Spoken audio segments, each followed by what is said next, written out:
Hello and welcome to Consist. Things have finally started to move in Washington as the Democrats gear up to pass the COVID relief bill. A lot has changed and a lot could still change, but here are the details of the new plan proposed by the Democrats.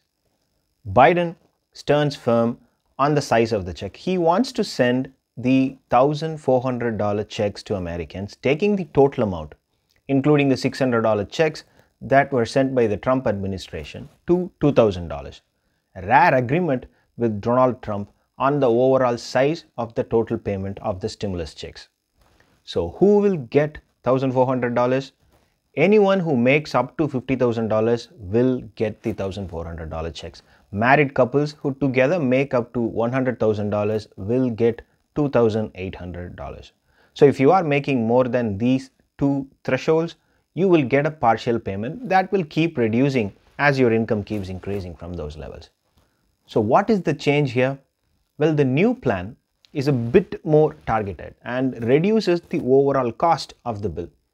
The earlier plan was to send the $1,400 checks to individuals who made up to $75,000 and for couples who made closer to $150,000. Now that income limit has been brought down to $50,000 and $100,000.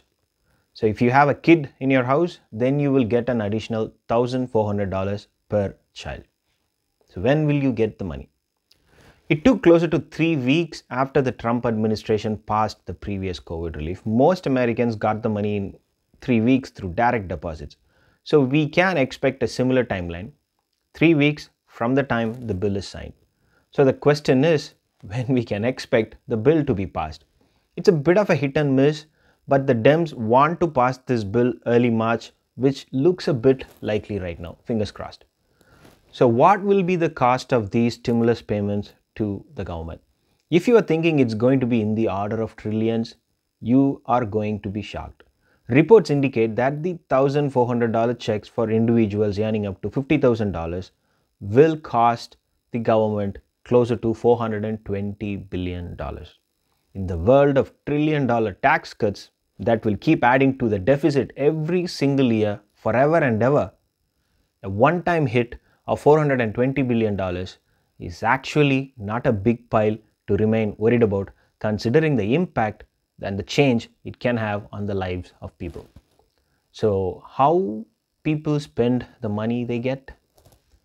Will people save it? Will they use it to pay down their debt, or will they just splurge? A survey by the Federal Reserve says that 36% of the first stimulus checks were saved. 35% was used to pay down debt, and 18% was spent on essential items like rent, groceries, and food. Only 7.7% went into what you can call as a wasted category, where people spent on things like video games and things that we would consider as not important. Thanks for watching. If you like it, please subscribe.